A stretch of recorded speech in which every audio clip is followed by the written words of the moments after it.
louons ton nom, nous te glorifions, Père, pour cette opportunité que tu nous donnes encore d'être assis à tes pieds pour saisir ta pensée, ta parole. Enseigne-nous, cher Saint-Esprit, parle-nous et transforme nos vies. Que chaque personne qui suit, Seigneur, cet enseignement soit façonnée, chamboulée, transformée, Seigneur, selon la pensée divine. Cher Saint-Esprit, nous croyons en toi, toi le grand enseignant. Merci, Père, au nom de Jésus. Amen. Bonjour, chers amis, que la paix de Dieu soit avec vous. Voilà, c'est votre bien-aimé, le pasteur Simon Leroy. Voilà, donc aujourd'hui, nous avons encore un petit thème que nous allons partager et c'est quelque chose que j'ai beaucoup aimé. C'est une question en fait qui a jailli un jour dans mon cœur et je me suis posé d'emblée cette question, mais Seigneur, mais pourquoi je crois en Jésus? Pourquoi Jésus et non pas un autre? Voilà ce que nous allons partager aujourd'hui. Pourquoi Jésus et non pas, je ne sais pas, les grands maîtres de ce monde? Pourquoi Jésus? Pourquoi je crois en Jésus et non pas en Bouddha? Pourquoi je crois en Jésus et non pas en Mahomet?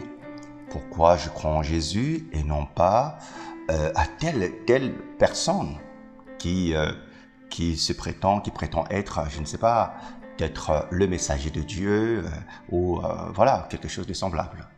Pourquoi je crois en Jésus et pourquoi je suis convaincu que lui seul garantit l'éternité et garantit également la vie éternelle et la félicité divine, le bonheur en Dieu. Et nous allons voir ces éléments-là parce que c'est très très important. C'est une question que plusieurs personnes se posent. Peut-être vous également, vous vous posez cette question-là. Alors je vais vous donner des éléments qui, en tout cas pour moi, sont le fondement de ma croyance, de ma foi en ce Jésus-Christ-là. Et si ces éléments-là n'étaient pas probants, alors c'est sûr que je n'aurais jamais cru en lui. Amen. La première chose que je vais partager avec toi, et la première raison qui fait que je puisse croire en Jésus-Christ, c'est d'abord son origine éternelle. Oui, son origine éternelle. Vous savez que l'homme, il a été créé par Dieu, tout homme. Jésus-Christ, certes, il a pris la forme humaine, n'est-ce pas? Mais la Bible nous montre qu'il a une origine éternelle. C'est-à-dire qu'avant même que le monde n'ait été formé, n'est-ce pas, Jésus-Christ était déjà. En fait, si vous voulez savoir, lui, il est antérieur à tout ce qui existe. Amen. Et il est la cause première, n'est-ce pas, de toute la création. Et il y a un verset dans la Bible que plusieurs personnes connaissent très bien. C'est ce passage qui se trouve être dans le livre de Jean. Je me permets de vous le lire. De Jean, et qui nous parle effectivement de Jésus-Christ et dans sa dimension éternelle. Que Jésus-Christ n'a pas commencé lorsqu'il est né, il y a peut-être environ 2000 ans, mais Jésus-Christ tire son essence depuis l'éternité. Amen. Et tout ce qui existe et tout ce qui a été fait par lui. Et dans le prologue de l'évangile de Jean, la Bible dit ceci, je vais le lire, au chapitre 1er et à partir du premier verset, la Bible dit « Au commencement était la parole, et la parole était avec Dieu. » Dans certaines versions, on dit « La parole était auprès de Dieu, et la parole était Dieu. » Et la parole était Dieu. Amen. On continue le verset 2. « Elle était au commencement auprès de Dieu. Toutes choses, ah ça c'est merveilleux, toutes choses furent faites par elle, donc par la parole. Et sans elle, pas une seule chose ne fut faite de ce qui a été fait. Sans elle, pas une seule chose n'a été faite, amen, de ce qui a été fait. Donc tout ce qui existe dans l'univers visible, dans l'univers invisible, tout a été fait par la parole. Et lorsque nous parlons de la parole, vous savez que nous ne pouvons pas séparer la parole de la personne à qui appartient cette parole. Vous ne pourrez pas dissocier ma parole de ma personne. La parole, elle est consubstantielle à la personne même. Amen. Et même un bébé, dès qu'il naît, il a déjà le principe de la parole en lui. C'est vrai, il y a certains bébés qui naissent et puis voilà, la parole n'est pas tout de suite manifeste en ce moment, mais le principe de la parole se trouve être, parce que c'est inné, c'est lié à l'essence même de la personne. Ainsi, la parole est liée à l'essence de Dieu. On ne peut pas dissocier Dieu de la parole. Amen. Voilà pourquoi la parole elle-même, elle est Dieu. Pourquoi nous croyons également que la parole ici est Jésus-Christ? Eh bien, la Bible nous le dit, dans le verset 14 toujours du chapitre 1er de Jean que je suis en train de lire. La Bible dit « Et la parole », souvenez-vous, la parole qui a tout créé, « Et la parole devint chair et habita au milieu de nous, et nous vîmes sa gloire, une gloire comme d'un Fils unique de la part du Père, plein de grâce et de vérité. » Et la Bible dit encore au verset 15, « Jean rend témoignage de lui et a crié, disant, c'était celui-ci duquel je disais, celui qui vient après moi prend place avant moi, car il était avant moi, car de sa plénitude, nous tous, nous avons vu, nous avons reçu, et grâce sur grâce. » Qu'est-ce que veulent dire les Saintes Écritures ici? Ce que la parole qui était au commencement, qui a tout créé, qui était avec Dieu, ou dans certaines versions qui était auprès de Dieu, cette parole-là a pris la forme humaine. Amen. Et oui, et Jean a témoigné. De qui Jean a témoigné? Mais Jean a témoigné de Jésus. Et plus tard, il dira à ses disciples, voilà l'agneau de Dieu, celui qui ôte le péché du monde. Amen. Pourquoi je crois en Jésus? Parce que son existence, en fait, son essence, je dirais, son essence n'est pas temporelle, ne relève pas de la temporalité, mais relève de l'éternité. Et de lui découle toutes choses. Amen. Une autre raison qui fait que je crois en Jésus-Christ, Jésus est l'expression des entrailles du Père. Jésus est l'expression des entrailles du Père. Et il y a une analogie que j'aime bien, qui se trouve être dans Genèse, chapitre 15, verset 4. Genèse, je vais vous le lire. Oh, j'aime la parole du Seigneur. Elle m'éclaire, elle m'ouvre les yeux, elle ôte les écailles et l'obscurantisme qui était là, qui faisait que je puisse marcher dans l'obscurité. Et elle m'illumine. Amen. Donc je disais, Genèse chapitre 15, le verset 4 dit ceci. C'est une promesse que Dieu avait faite à Abraham. Amen. Dieu dit à Abraham, il dit ceci. Et puis le problème en fait, c'était quoi? C'est qu'à un certain moment, Abraham, je pense qu'il devait avoir peut-être 99 ans. Et Dieu lui avait, ça faisait peut-être près depuis qu'il avait 75 ans, Dieu lui avait donné une promesse. Abraham, je te bénirai, je ferai de toi une grande nation, de toi sortiront des postérités, tu auras une grande postérité. Tu auras beaucoup de fils, beaucoup d'enfants. Alors jusqu'à près de 100 ans, Abraham n'avait pas encore d'enfant. Et puis, à un certain moment, il commençait à se dire, tiens, c'est mon serviteur Eliezer, donc qui va hériter, en fait, de mes biens.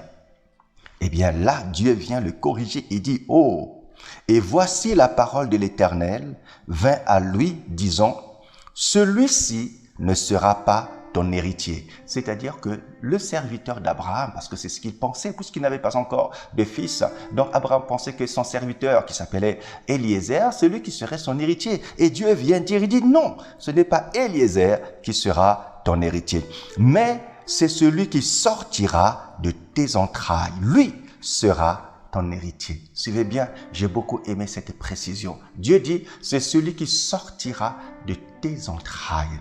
Nous sommes ici dans une dimension où Abraham représente le Père et l'enfant qu'il aura, donc Isaac, va représenter le Fils. Et nous savons très bien que au niveau, par rapport à la dimension Fils, c'est-à-dire Isaac, c'est lui qui va être sacrifié. Donc le Père va sacrifier le Fils. Et là, vous voyez déjà avec moi ce qui va avoir lieu lorsque Jésus-Christ viendra. Ou encore, si vous avez compris la parole, par exemple dans Jean chapitre 3, verset 16, la Bible dit « Car Dieu a tant aimé le monde qu'il a donné son Fils unique. » Donc lorsqu'ici on parle de Dieu, c'est Dieu dans la dimension de Père. Dieu a tant aimé le monde qu'il a donné son Fils unique. S'il a un Fils, automatiquement il est Père. Amen.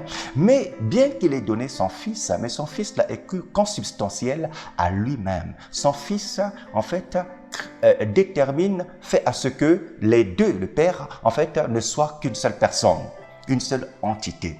Le Fils est l'expression des entrailles. De la même manière que Isaac, donc le fils d'Abraham, est l'expression des entrailles d'Abraham, c'est de cette façon également que Jésus est l'expression des entrailles du Père.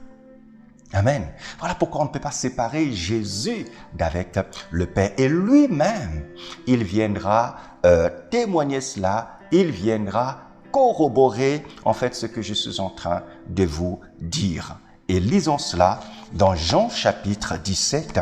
Et j'aime bien cette prière qu'avait faite le Seigneur Jésus-Christ. C'est une prière puissante.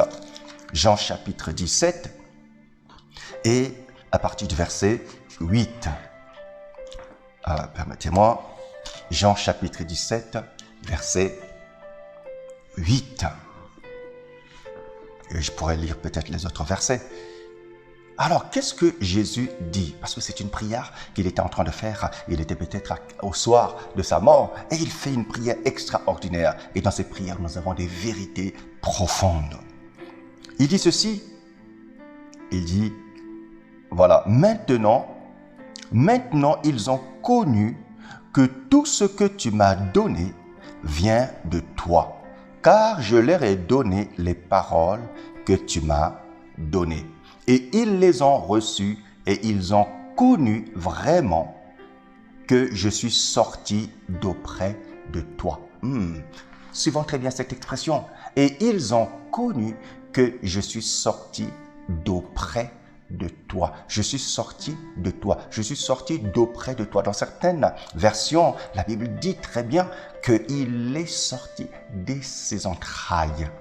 Oh, merci Seigneur. Vous savez, lorsqu'on parle des entrailles de Dieu, on parle d'une certaine dimension de la divinité. Les entrailles nous parlent de la bonté. Les entrailles nous parlent de la compassion, de la miséricorde. Les entrailles nous parlent du pardon. Amen.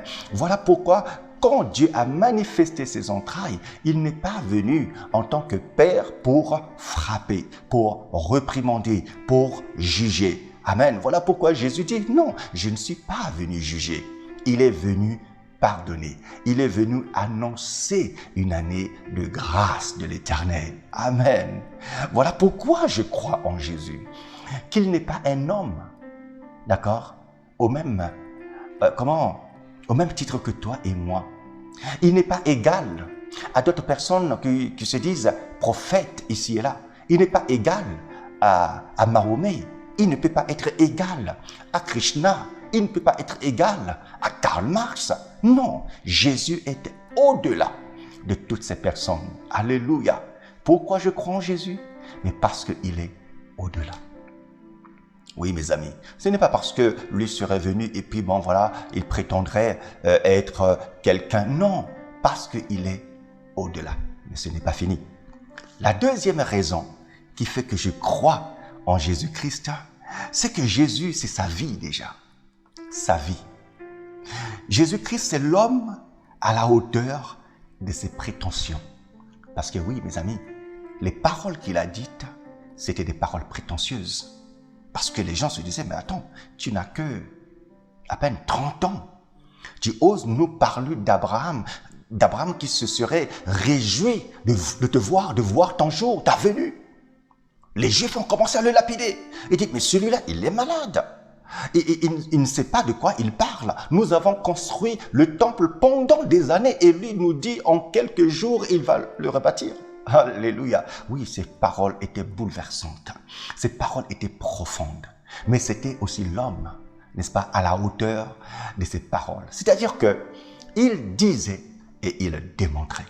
Oh oui, il ne disait pas seulement Dieu est bon, Il ne disait pas comme certains prophètes, certaines personnes, non, faites ceci, Dieu est bon, Dieu pardonne, Dieu... Non, il était la démonstration de ce qu'il disait. Amen. Oui, il était la démonstration de ce qu'il disait. Trouvez-moi quelqu'un, trouvez-moi un prophète, trouvez-moi une grande personnalité qui ait été à la hauteur de ses prétentions. À ma connaissance, je n'en connais pas. Amen. Ou encore s'il y en a, mais en tout cas, ils ne peuvent pas arriver à la cheville de Jésus-Christ. Voilà pourquoi Jean-Baptiste disait, il dit, lui, je ne suis même pas digne de me courber et de pouvoir défaire ses sandales. Je ne suis pas digne, tellement il est grand celui-là. Jésus, l'homme à la hauteur de ses prétentions. Vous savez, il y a une parole que Jésus-Christ avait dite un jour. Il avait dit auprès à Marthe et Marie, il a dit, je suis la résurrection et la vie. Scandaleux. C'est scandaleux. Il dit, je suis la résurrection et la vie. C'était tellement difficile à avaler que ces deux sœurs n'ont pas pris à la lettre la parole de Jésus. Elles commençaient à dire, oui Seigneur, nous savons, au temps de la fin, tu vas ressusciter. Pardon, notre frère Lazare va... Jésus insiste. Il dit, ouvrez les yeux. Je n'ai pas dit qu'il sera ressuscité au temps de la fin. Mais moi, je dis aujourd'hui, je suis la résurrection et la vie. C'est-à-dire, Marie-Marthe, je suis capable de donner la vie à votre frère dans le corps et en décomposition et dans le corps sans déjà mauvais. On pouvait se dire, mais c'est juste des affirmations comme ça qui sont gratuites. Mais il l'a prouvé. Il a dit à ses sœurs, montrez-moi où vous l'avez mis. Un homme qui était malade, qui est mort 4 jours après. Certainement, lorsqu'il était mort, on l'a gardé peut-être quelques jours. 4 jours après avoir été inhumé, enterré, 4 jours après, Jésus vient se pointer devant le sépulcre. Et il dit, je suis la résurrection et la vie. Amen. Et il appelle Lazare et dit, Lazare, sors, sors. Le mort qui sentait mauvais, sort. Non, mes amis, pourquoi je crois en Jésus? Non seulement il affirme des vérités, non seulement il dit qui il est, mais il démontre cela. Amen. L'homme a la prétention à la hauteur de ses prétentions. Jésus a dit également, je pardonne les péchés.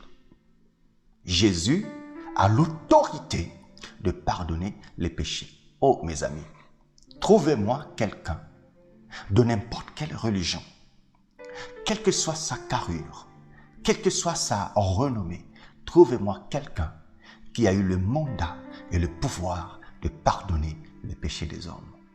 Et il n'y en a pas. Une seule personne. Et je me souviens de cet épisode où il y avait 4 amis, 4 personnes avaient transporté en fait un paralytique. Jésus était dans une maison, il y avait une foule nombreuse. Et Jésus enseignait.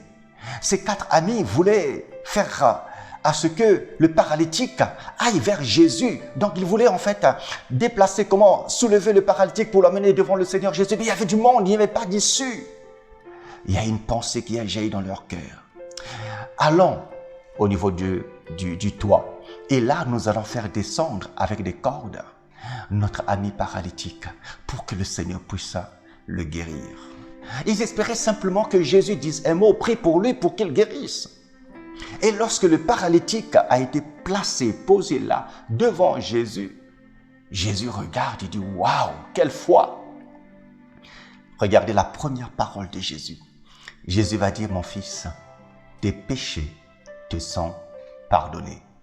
Alors les Juifs qui étaient là, ils se sont dit, qui est-il cet homme? Quelle prétention! Quel homme orgueilleux! Qui peut pardonner les péchés? Personne ne peut pardonner les péchés.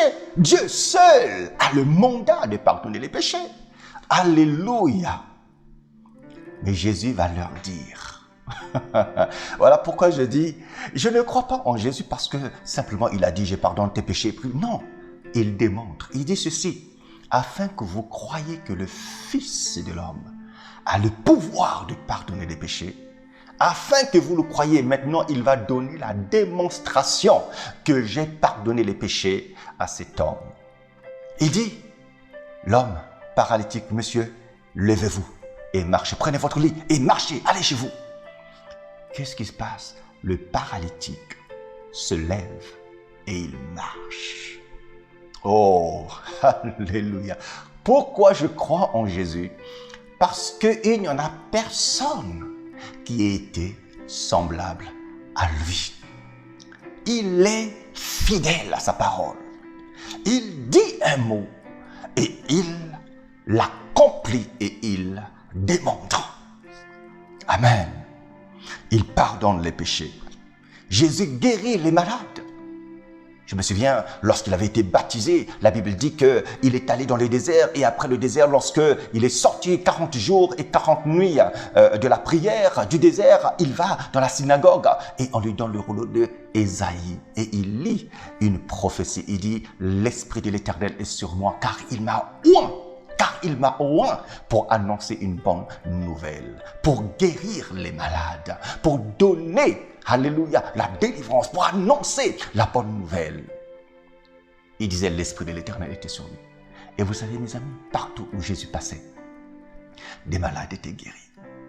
Oh, mes amis, trouvez-moi quelqu'un qui avait cette prestance, cette carrure, cette puissance. Les malades étaient guéris.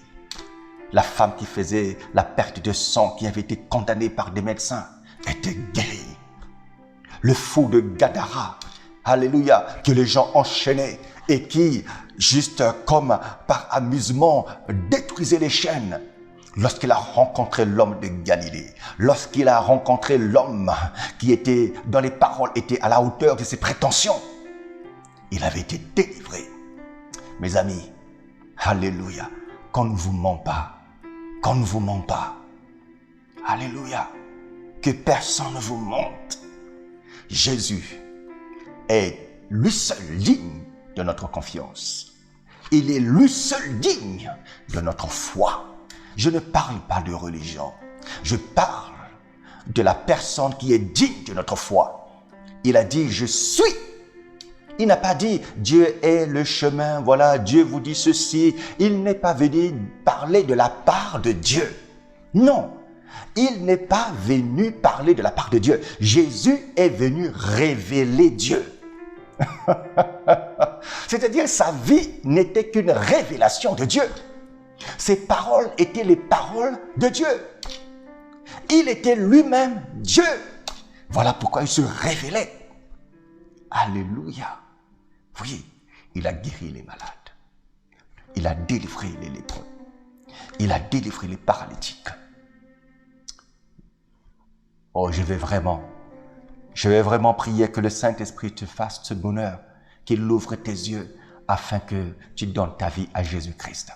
Non, Mahomet ne peut pas, Bouddha ne peut pas, Krishna ne peut pas, Mao Zedong ne peut pas. Alléluia, peu importe les personnes en qui tu as mis ta foi, ces personnes-là ne peuvent pas être égalées à la personne de Jésus. Pourquoi je crois en Jésus? Parce que lui seul purifie les lépreux. Il purifie les lépreux. Il y a tellement d'exemples dans la Bible. Il nourrit les peuples. Il nourrit les foules. Il y a eu plus de 5000 personnes, 5000 hommes, sans compter les femmes, sans compter les enfants, qui le suivant dans le désert. À un certain moment, ils avaient faim certainement, ils étaient fatigués. Jésus dit, nous n'allons pas les ramener, les faire repartir chez eux, affamés, fatigués, mais nous allons les nourrir. Il a nourri plus de peut-être 10 000 ou 15 000 personnes dans le désert, transformant le pain et du poisson. Mes amis, dites-moi, quelle est cette personne qui a fait cela? Voilà pourquoi je crois en Jésus. Je crois que si j'ai faim, il est capable de multiplier du pain pour que je puisse manger. Amen. Je crois que si je suis malade, il est capable de me guérir. Je crois que si j'ai péché, il est capable de me pardonner. Alléluia. Oui, oui. Il est l'expression de la compassion divine. Il est l'expression de l'amour de Dieu. Voilà pourquoi lorsque nous parlons de Dieu, nous ne parlons pas de religion. Non, Dieu n'est pas musulman, Dieu n'est pas chrétien, Dieu n'est pas, je ne sais pas, bouddhiste, Dieu n'est pas toutes ces choses.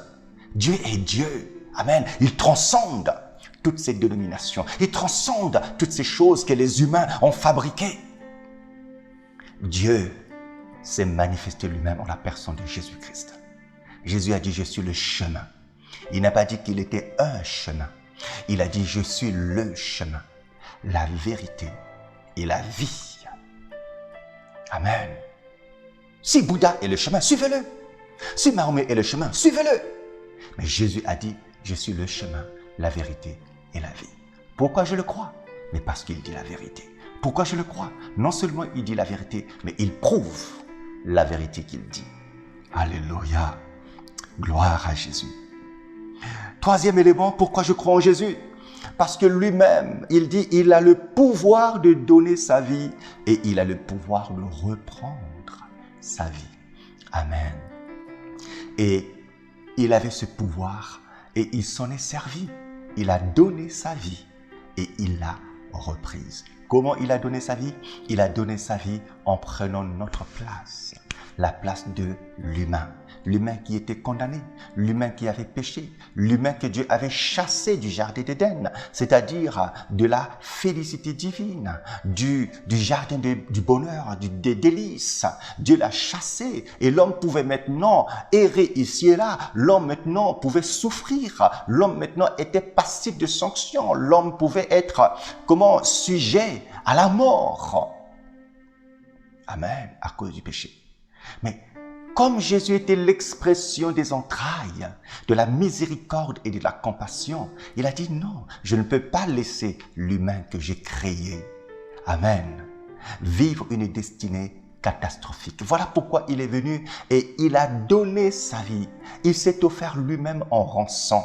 Il a versé son sang pour que toi et moi, nous soyons pardonner, pour que toi et moi, nous puissions avoir l'accès vers le Père, pour que toi et moi, nous puissions avoir encore cette possibilité de revenir dans le jardin, dans le jardin d'Éden, dans la félicité divine, pour que nous ne puissions pas connaître l'enfer et une destinée catastrophique et infernale. Il s'est offert lui-même. Personne ne lui a ravi sa vie, non. Non, il s'est offert lui-même. Même lorsqu'il est allé à la croix, c'était une offrande qu'il était en train de faire à Dieu pour toi et pour moi parce que nous étions condamnés. Amen. Il a été flagellé pour toi. On a mis sur lui une couronne d'épines pour toi. Son corps était déchiqueté pour toi. Mes amis, il n'y a personne qui a manifesté cet amour à ton égard, à mon égard. Aucun prophète n'a subi la condamnation à ta place. Aucune éminente personnalité n'a accepté la peine à ta place. D'ailleurs, personne ne pouvait être, ne pouvait être choisi, d'accord? Ne pouvait être accepté par Dieu pour accomplir le sacrifice suprême. Parce que en tout humain, il y avait déjà une abomination, il y avait déjà le péché et personne ne pouvait être qualifié. Et la seule personne qui pouvait être qualifiée, c'est cette personne qui était l'expression des entrailles de Dieu. C'est cette personne qui était née parfaite, pure. Oui, Jésus est né sans péché. Oh, je vais le réitérer à mes amis musulmans. Quand vous lirez si vous lisez dans votre Coran, dans une des sourates, mes amis, on parle de la naissance miraculeuse de Jésus-Christ. Alléluia! La naissance miraculeuse de Issa. Jésus est né sans rapport sexuel. Jésus a hérité du sang de Dieu, un sang parfait, un sang pur, un sang sans gêne, sans maladie, sans rien. Pourquoi? Mais parce qu'il fallait un dernier Adam, une nouvelle race humaine. Alléluia. Jésus est la nouvelle race humaine que Dieu a envoyée ici sur la terre. Voilà pourquoi tous ceux-là qui croient en Jésus, amen, naissent de nouveau, deviennent des nouvelles créations. Alléluia. Ou encore dans certaines versions, on dit les nouvelles créatures. Oui, nous sommes des créatures par rapport à Adam et Ève, parce que nous avons hérité d'eux. Et par ricochet, nous avons hérité également de leur malédiction. Amen. Mais quand Jésus vient, la Bible dit qu'il est le deuxième Adam. Amen. Un Adam parfait. Et donc, lorsque nous croyons en Jésus-Christ, nous naissons. Voilà pourquoi on parle de la nouvelle naissance. Et Jésus-Christ a longuement parlé de la nouvelle naissance à ce docteur de la loi qu'on appelle Nicodème. Il dit, Nicodème, si tu ne nais de nouveau, tu ne peux pas voir le royaume. Si tu ne nais de nouveau, tu ne peux pas entrer dans le royaume. Amen. Si tu veux rentrer dans le royaume, personne ne peut te donner accès à part Jésus-Christ. Alléluia, parce que en lui seul, tu nais de nouveau. La nouvelle naissance n'est possible que dans ce deuxième Adam, qu'on appelle également le dernier Adam, Jésus-Christ. Voilà pourquoi l'apôtre Paul dira dans 2 Corinthiens, il dit, nous sommes maintenant de nouvelles créations. Les choses anciennes sont passées. Lorsqu'il parle des choses anciennes, il fait allusion à la nature adamique. Les choses anciennes sont passées. Voici maintenant toutes choses sont devenues nouvelles parce que nous avons maintenant une nouvelle identité en Jésus. Amen. Pourquoi je crois en Jésus? Parce qu'il a donné sa vie. Non seulement il a donné, mais il l'a reprise. La Bible dit que le 3e jour, après avoir été placé dans le sépulcre, le 3e jour, Jésus-Christ est ressuscité. Jésus-Christ est ressuscité. Même le Coran le dit. Jésus-Christ est ressuscité. Oh mes amis, il l'avait même dit. Il dit, détruisez ce temple. Détruisez ce temple. En 3 jours, je le rebâtirai. Alléluia. Il parlait de son corps. Détruisez ce corps. Crucifiez ce corps. En 3 jours, je vais le rebâtir. Il y aura un nouveau corps. Un corps glorieux. Un corps puissant. Un corps magistral. Alléluia. Gloire à l'agneau de Dieu. Qui est semblable à ce Jésus? Il n'y en a pas. Personne n'a vaincu la mort. Amen. Il est allé aux enfers. Il est allé délivrer des personnes qui étaient en enfer. Il est allé prêcher l'évangile à ceux-là également qui étaient captifs en enfer. Et il est sorti le 3e jour. Pourquoi je crois en Jésus? Parce que lui seul est allé en enfer. Et lui seul est habilité à me parler de l'enfer. Il sait ce qui s'y passe. Il a été. Il sait ce qu'il y a. Amen. Quel est ce prophète? Quelle est cette personne qui serait venue ici sur la terre prétendant venir de la part de Dieu pour parler de la part de Dieu? Quelle est cette personne qui aurait été aux enfers pour venir nous parler de l'enfer? Personne. Quelle est cette personne qui avait le cran, le mandat et la capacité de dire détruisez ce corps et en 3 jours je le rebâtirai? Personne. Lui seul. Pourquoi je crois en Jésus? Parce que lui seul a vaincu la mort. Oh, s'il a vaincu la mort, s'il a eu la capacité de revenir à la vie, s'il a eu la capacité de se redonner la vie, oui, il peut me donner la vie. Voilà pourquoi je crois qu'en Jésus, j'ai la vie. Voilà pourquoi je crois en Jésus, même si je meurs. En réalité, je ne mourrai pas. Je vivrai éternellement avec lui. Oh, mes amis, que personne ne vous mente. Si vous voulez la vie éternelle, au-delà même de cette génération, au-delà de la vie ici sur la terre, si vous voulez la vie après la mort, cette vie éternelle, dans la félicité divine, dans la gloire du Père, il n'y a qu'une seule personne qui peut vous la garantir. C'est cette personne qui était allée aux enfers et qui est revenue, ressuscitée, vivant, et qui a les clés du séjour de la mort. Amen. Lui seul vous donne la vie. Croyez en Jésus. Croyez en Jésus. En lui seul, vous avez la vie éternelle. Amen. Pourquoi je crois en Jésus? Alléluia. Pourquoi je crois en Jésus? Lui seul a été en enfer. Et il a dit, un jour il a dit, non, Je crois que ça doit être dans Jean chapitre 14. Et je vais vous le dire pour finir là-dessus. Et ce sont des paroles qui sont réconfortantes. Amen. Lui seul était au ciel. C'est ce qu'il a dit à Nicodème. Il dit, Nicodème, moi je te parle des choses que j'ai vues au ciel. Personne n'est allé au ciel si ce n'est celui qui descend du ciel, donc le Fils de l'homme. Il dit lui-même qu'il a été au ciel. Donc il y a des choses que lui seul est habilité à nous dire. Amen. Personne n'a le mandat de venir nous parler du royaume des cieux, parler du ciel. Personne. Lui seul, Jésus-Christ. Parce qu'il a été, il en vient. Amen. Et regardez, écoutez ce qu'il dit aux disciples. Il dit ceci, et je vais lire à partir du premier verset. Il dit que votre cœur ne soit pas troublé. Oui, les disciples étaient dans l'inquiétude parce qu'ils ne savaient pas peut-être leur vie après cette terre. Ils se posaient certainement des questions. Qu'est-ce qui se passera après la mort? Où est-ce que j'irai? Ils étaient peut-être dans l'incertitude. Est-ce que je serai avec Dieu? Est-ce que je serai en enfer? Amen.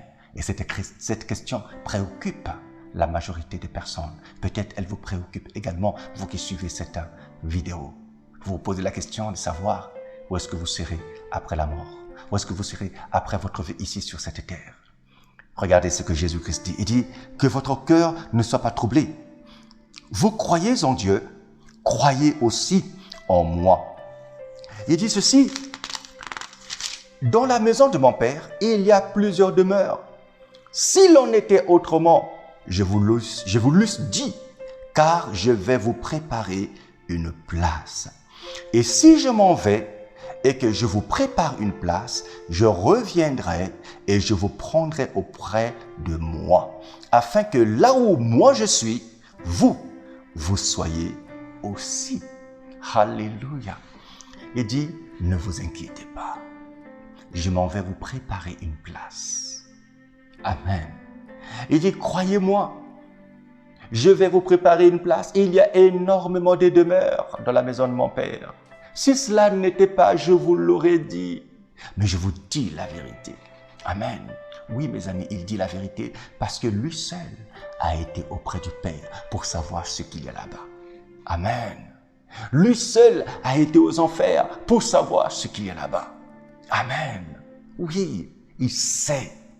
Et il dit, si cela n'était pas vrai, je vous l'aurais dit. Mais si je vous dis qu'il y a des demeures, croyez-moi, c'est la vérité. Amen. Et il dit, je m'en vais vous préparer des demeures. Et je vais revenir vous prendre, afin que là où je suis, vous également, vous y soyez. Mes amis, la garantie que nous avons, que si nous quittons ce monde, nous avons une garantie extraordinaire, c'est que si nous quittons ce monde, nous savons, sans l'ombre d'un doute, que nous serons avec lui. Car il a dit, là où il est, nous serons également. Car il a dit, il est allé nous préparer, nous qui croyons en lui, nous qui croyons en la véracité de sa parole. Non seulement que nous croyons comme cela, mais qui croyons également en la démonstration de ses paroles. Nous qui croyons. Il dit, nous serons là où il sera. Pourquoi je crois en Jésus, mes amis? Pourquoi j'ai mis en lui ma confiance? Parce que non seulement il a parlé, sinon ce seraient des paroles que je pourrais prendre à la légère, mais il a démontré. Il a démontré. Amen. Il a démontré qu'il est le chemin. Il a démontré qu'il est la résurrection. Il a démontré qu'il est la vie. Il a démontré qu'il est la résurrection. Il a démontré qu'il est la délivrance. Il a démontré qu'il est la guérison. Il a démontré qu'il est celui qui purifie. Il a démontré qu'il est celui qui pardonne. Il a démontré qu'il est celui qui donne la joie, la guérison. Il a démontré qu'il est le chemin, pas un chemin, le chemin. Alléluia. Je vais te convier aujourd'hui. Si tu avais des doutes concernant Jésus, je vais te convier de dire aujourd'hui avec moi que lui seul est capable de te garantir la destinée et la félicité éternelle. Crois en Jésus. pas en un prophète. Crois en Jésus. Pas je ne sais pas en qui que ce soit, mais crois en Jésus. Il a dit, je suis le chemin, la vérité et la vie. Il dit, nul ne vient au Père que par moi. Il n'y a pas d'autre chemin si ce n'est le chemin par Jésus. Aucun prophète ne peut vous conduire vers le Père. Jésus seul.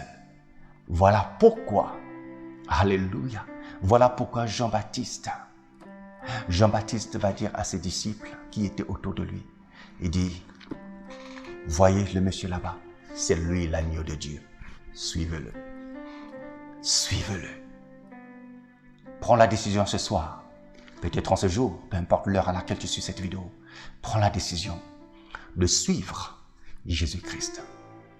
Il est la garantie de ton bonheur éternel. Il est la garantie de ta félicité éternelle. Suis ses traces, suis ses pas. Il te garantit le véritable chemin. Amen. Que Dieu te bénisse.